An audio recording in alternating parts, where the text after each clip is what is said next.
Welcome back from the नाज़रीन। इस वक्त हम बात करें पाकिस्तान और इंडिया का जो मैच कल मोहाली में हुआ। हम हार गए, लेकिन हारने से भी जो सबक सीखने चाहिए उन्हीं पर मैं बात करूंगा। मेरे साथ यहाँ पर कॉलर भी मौजूद थे और दोबारा हमारी टेलीफोन लाइन्स अभी भी ओपन है, आप कॉल कर सकते हैं। जो कॉलर हमारे साथ यहाँ पर मौजूद थे, अजहर ज़ैद साहब और सईद बख्श साहब, वो कहते हैं जनाब ये वही काम हुआ शुरू से। हमारी टीम, हमारा माजी है ना जी, हमारी टीम में तकसीम रहती है, धड़ेबंदियाँ रहती हैं।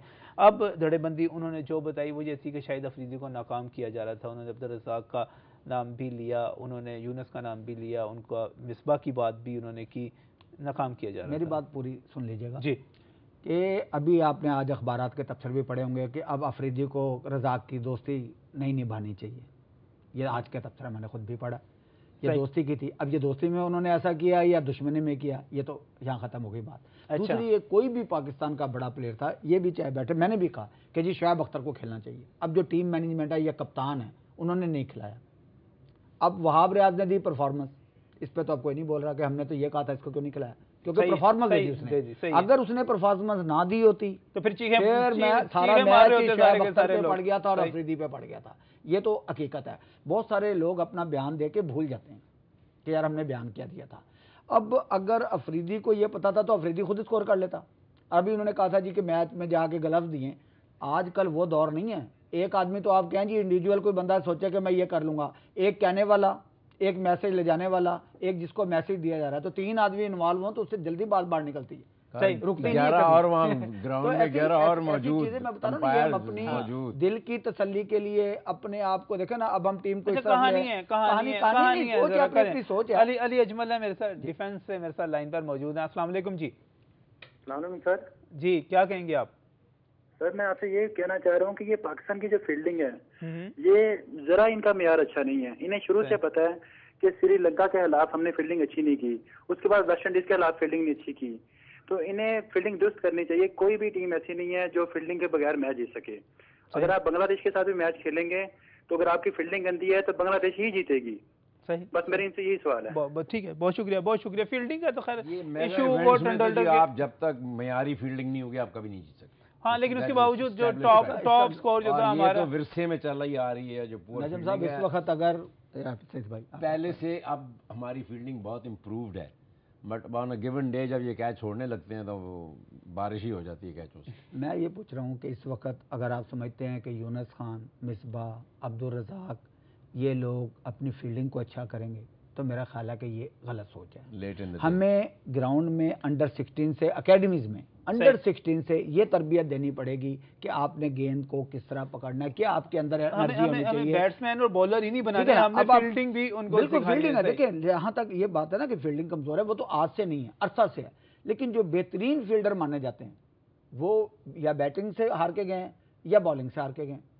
सही है, वो फील्डिंग से तो नहीं आ रहा, ऑस्ट्रेलिया फील्डिंग से नहीं आ रहा, इंग्लैंड फील्डिंग से नहीं आ रहा, न्यूजीलैंड फील्डिंग से नहीं आ रहा, वो बैटिंग बॉलिंग पे हार के गए। अच्छा सही बात साहब, मुझे एक बात बताइए, सेमीफाइनल में फील्डिंग के सिर पे पहुंची है। जिस तरह उन्होंने साउथ अफ्रीका को हराया और फील्डिंग के सिर पे दो, जैकब ओरम ने 2 कमाल कैचेस पकड़े, फिर जो डिविलियर्स का उन्होंने रन आउट किया। ये जो 50 ओवर मैचेस होते हैं ना, इसमें ऐसे। अच्छा, कंक्लूड करते हैं, इस बहस को कंक्लूड करते हैं। आप लाहौरियों के जज्बात भी बड़ी अच्छी तरह दोनों साहिबान समझते हैं। पाकिस्तान और इंडिया के खिलाफ जो जज्बात होते हैं उनका भी आपको अच्छी तरह अंदाज़ा है। पाकिस्तान क्रिकेट टीम कहाँ खड़ी थी, कहाँ पे खड़ी है, इसका भी आपको अच्छी तरह पता है।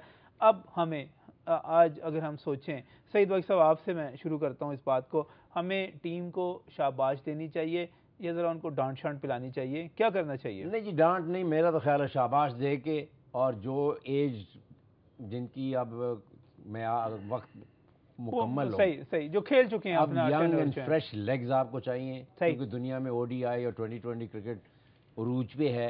उसके लिए आपको यंगस्टर्स चाहिए, उनको ट्रेन करें, उनको वो फैसिलिटीज़ प्रोवाइड करें। उनको फील्डिंग आपकी क्यों ठीक नहीं है कि आपकी किसी प्लेयर को स्लाइड करनी आती ही नहीं है, एक क्योंकि वो प्रैक्टिस नहीं करते।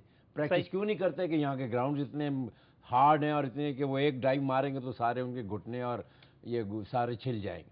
तो you got to give them that infrastructure, वो फैसिलिटीज प्रोवाइड करें, फिर उनको वहां पर गाइड करें और उनको करें वो। इसी सवाल का जवाब मैं इधर से भी लूंगा।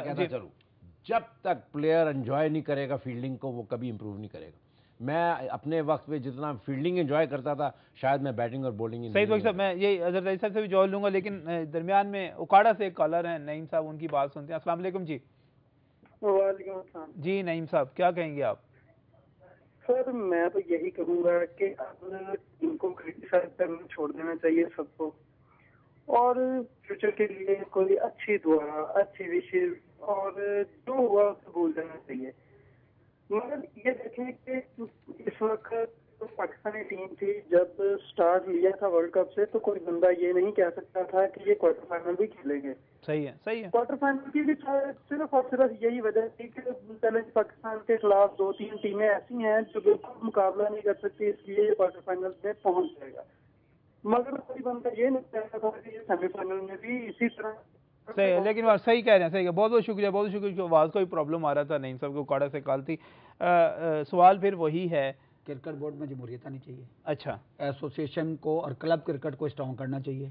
इंक्वायरी का मतलब ये नहीं होता कि किसी गलत चीज़ की इंक्वायरी होती है। इंक्वायरी होनी चाहिए हमारी के क्या कमी थी, हमारी हमें क्या तशवीश है हमारी टीम पे, फील्डिंग पे, मैनेजमेंट पे। मैनेजमेंट में भी चेंजिंग आनी चाहिए। ज़रूरी नहीं है कि वही लोग उसका हिस्सा रहें। उनसे भी पूछें कि आपने इनको क्या सिखाया था, फील्डिंग कैसी थी। जब देखें ना 4 मैच हमने जीते हैं तो हमने सबकी तारीफ की। तो आज हमें बैठ के उस चीज़ की इंक्वायरी नहीं है कि उन्होंने लिया क्या या दिया क्या, इस चीज़ की इंक्वायरी कि हमारी में क्या उसमें गलतियाँ थी, किस तरह हम पाकिस्तान टीम को आगे ले जा सकते हैं या आने वाले वर्ल्ड के लिए अच्छा मुझे एक बात बताइए, एक बात है, इस चीज को तो आप बिल्कुल मुस्तरद करते हैं, कोई मैच फिक्सिंग थी हमारे खिलाड़ी मुलव्वस से, बिल्कुल मुस्तरद करते हैं। और बल्कि पाकिस्तान टीम को शाबाश देते हैं कि यार उन्होंने कौम का एक मराइल बढ़ाया है और कौम नहीं जो नहीं समझती थी इंडिया से हार गए सर, इंडिया से हार गए। हमायूं शेख साहब हैं शादबाग से, मैं उनकी बात सुन लूं। हमायूं साहब अस्सलाम वालेकुम। अस्सलाम वालेकुम नजम भाईजान। जी भाई। नजम भाईजान, ये मैं 100% ये कह सकता हूँ, और ये मैच फिक्स था। अच्छा, बिल्कुल मैच फिक्स था। और ये फरीदी को देखिए आप, जब से वो आया है क्रिकेट में, और आपने कभी उसका रिकॉर्ड ही पढ़ा के देख लें, 17 बोले 19 स्कोर वो करे, ये हो ही नहीं सकता। इसमें हमारे हुक्मरान बिके हैं। नहीं, इतना 100% का लफ्ज इस्तेमाल ना करें। इसमें आपके पास शादबाग में बैठे बैठे कैसे इंफॉर्मेशन, इतनी अहम इंफॉर्मेशन पहुंच गई? नहीं, मैंने कल जब उन्होंने जीतना होता, उनकी वो फीलिंग आपने भी देखी होगी। और कसम खुदा की ये टीम ही खत्म कर देनी चाहिए। कल मैंने जो मैं आपको बता नहीं सकता, मेरे बच्चों ने मुझे मेरे आंसू साफ किए। अच्छा शेख साहब, वो पैसे पूसे तो नहीं लगाए हुए थे? रोया तो मैं भी हूँ रात को जी, बहुत पैसे पूसे तो नहीं लगाए हुए थे कोई आपने? ये हराम है, ये हम इंशाल्लाह ताला ये कभी थैंक यू नहीं लोरी मैं पक्के लोरी हैं उनके। सही सर जी, अपने अपने जज्बात हैं, ठीक है, इजहार होना चाहिए। मैंने इसलिए पक्का कर लिया, मैंने कहा शायद एक दफा हमारी टीम हारी थी ना, तो पता चला वो जो एयरपोर्ट पे हंगामा शंगामा हुआ, उनमें अक्सरियत उन लोगों की थी जो गुजरांवाला, लाहौर, शेखुपुरा, उकाड़ा जो जवारी पे लगा के हार गए थे, वो गुस्सा। लेकिन जज्बात अपने अपने हैं, जरूर अफसोस हुआ सबको, हमें भी अफसोस इंडिया से ज्यादा हो जाता है, इंडिया से ज्यादा हुआ, लेकिन इंडिया ने बाकी टीमों को भी हरा के भेजा। ऑस्ट्रेलिया से हार जाते तो इतना गुस्सा ना चढ़ता हमारे दोस्तों को, शायद ना चढ़ता। मुझे अफसोस ज्यादा इसलिए हुआ था जी कि इन्होंने बड़ी मेहनत करके मैच बनाया था, in spite of the fact के 5 कैच तेंदुलकर के छुटे, 2 LBWs भी थे, उसका एक स्टंप भी था, सब कुछ। उसके बावजूद उन्होंने एक बड़ा रीजनेबल, स्कोरेबल, डूएबल स्कोर पे अपनी बैटिंग शुरू की। एक और कॉलर है, एहसान साहब हैं, एहसान साहब उनकी बात भी सुन लूं। एहसान साहब अस्सलाम वालेकुम। वालेकुम सलाम सर, क्या हाल है? जी अल्लाह का शुक्र। वक्त बहुत मुख्तसर है, टू दी पॉइंट बात कीजिएगा। बस मैं यही बात करना चाहूंगा कि कल ये जो जैसे भाई ने शादबाग से टेलीफोन किया कि मैच फिक्स था, यकीन माने कि इसमें किसी हद तक ना शक भी नहीं है। अच्छा, मैच इसलिए हमें नजर आ रहा है कि वही लड़के, वही मिसबा जो बेहतरीन अच्छा खेलने वाले, रन रेट माशाल्लाह रन रेट को निकालने वाला, और उसको कल ऐसे बिल्कुल बच्चों की तरह खेल रहे थे। इतना इनको एक्सपीरियंस है, इतना बहुत बहुत शुक्रिया, बहुत बहुत शुक्रिया एहसान साहब। आखिर में कंक्लूड करते हुए बार बार ये चीज़ आ रही है, तो बिल्कुल मुझे बताइएगा, मैच आपके ख्याल में फिक्स था या नहीं था?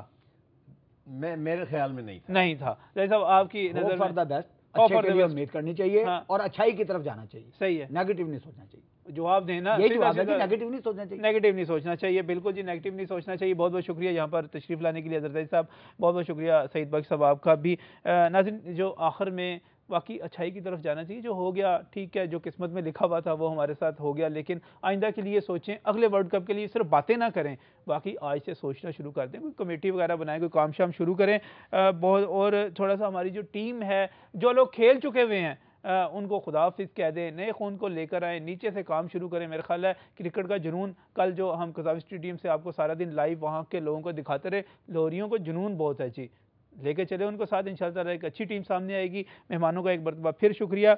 और अब मैं जा रहा हूँ हेडलाइंस की तरफ और न्यूज़ ब्रेक की तरफ। न्यूज़ ब्रेक के बाद जो मैंने बात करनी है वो ये है कि यंग डॉक्टर्स और पंजाब हुकूमत के दरमियान एक तनख्वाह कब चल रहा था, तनख्वाह बढ़ाने के लिए। वो जो था, यंग डॉक्टर्स की हड़ताल के छिक्के चौके लग रहे थे, बाउंसर्स पड़ रहे थे, हुकूमत के छिक्के भी छूट रहे थे, उसका नतीजा भी आ गया है। क्या नतीजा आया है, किस तरह ये मैच जारी रहा, बात करते हैं इस ब्रेक के बाद।